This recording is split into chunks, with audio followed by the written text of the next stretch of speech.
Sa ngalan ng Ama at ng Anak at ng Espiritu Santo. Panginoon, isugo mo ang iyong espiritu at pagpanibaguhin mo ang muka ng aming mundo. Ang ebanghelyo sa araw na ito ay mula kay San Juan, Kabanata 3, talata 1 hanggang 18. Ang ebanghelyong ito ay tungkol sa isang pinunong relihiyoso ng mga Hudyo na si Nicodemo. Siya ay kabilang sa grupo ng mga Pariseyo at isang gabi pumunta siya kay Jesus at sinabi, "Guro, nalalaman po namin kayo'y isang tagapagturong mula sa Diyos sapagkat walang makagagawa ng mga himalang ginagawa ninyo kung wala sa inyo ang Diyos." Ang ibig sabihin, si Nicodemo ay unti-unti nang nananampalataya kay Jesus. Ngunit siya ay pumunta kay Jesus sa dilim ng gabi. Isang larawan din na bagamat nakakaaninag na siya ng kaunting liwanag, siya pa rin ay naroon sa kadiliman. Ang unang kadiliman ay sapagkat ayaw niyang makita ng publiko o ng madlang tao na siya ay nakikipag-usap kay Jesus. Maaring ayaw niyang makompromiso ang kanyang pagiging pariseyo at ang kanyang pagiging pinunong relihiyoso. Kaya nga pumunta siya kay Jesus na walang nakakakita.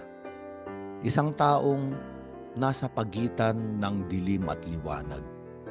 At makikita natin sa ebanghelyo ni San Juan, darating ang panahon na si Nicodemo ay magsasalita na sa lahat patungkol sa pananampalataya niya kay Jesus. Ang katotohanan nga, kasama si Jose ng Arimatea, sila ang kumuha kay Jesus mula sa pagkakapako sa krus hanggang si Jesus ay mailibing. Isang taong naglakbay mula sa dilim hanggang madala ng Panginoon sa liwanag. At sinabi ni Jesus kay Nicodemo, "Pakatandaan mo, malibang ipanganak mula sa itaas ang isang tao, hindi niya makikita ang paghahari ng Diyos." Ang salitang ito ay mahalaga. Ang ginamit na salitang Griego sa talatang ito ay anothen. Ang salitang anothen ay salitang Griego na may dalawang kahulugan, muli at mula sa itaas. Kaya nga marami ang nagbibigay ng interpretasyon na ang talatang ito ay patungkol sa ipanganak muli. Ngunit sa konteksto ng 3 kabanata ng Ebanghelyo ni San Juan ay patungkol kay Jesus na mula sa langit na nanggaling sa itaas at nagdala ng kaligtasan sa sanlibutan at ang mga tao ay magiging anak ng Diyos na nasa langit.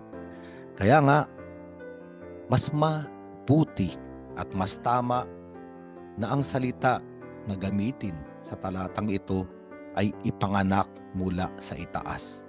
At ito ang sinabi ni Jesus kay Nicodemo. Malibang ipanganak mula sa itaas ang isang tao, hindi niya makikita ang paghahari ng Diyos. Ngunit ang pagkaunawa ni Nicodemo sa salitang ito, anoten, ay muli at hindi mula sa itaas. Kaya nga ang sabi niya, paanong maipanganganak pang muli ang isang taong matanda na? Makakapasok pa ba siya sa sinapupunan ng kanyang ina para muling isilang? Si Jesucristo ay nagsasalita patungkol sa mga bagay mula sa kalangitan, mula sa itaas, at ng kapanganakan ng isang tao mula sa langit. Ngunit ang kaisipan ni Nicodemo ay nandoon lamang sa sanlibutan. Kaya nga para sa kanya, ang kapanganakan ay kapanganakan muli. Papasok ang isang tao muli sa sinapupunan ng ina. Ngunit hindi ito ang pakahulugan at tinutukoy ni Jesus. Kaya sinabi niya, "Pakatandaan mo, malibang ang isang tao ay panganak sa pamamagitan ng tubig at ng Espiritu, hindi ito makakapasok sa kaharian ng Diyos. Ang taong ipinanganak ayon sa laman ay laman, at ang ipinanganak ayon sa Espiritu ay Espiritu." Huwag kang magtaka sa sinabi ko sa iyo, kayong lahat ay kailangang ipanganak mula sa itaas.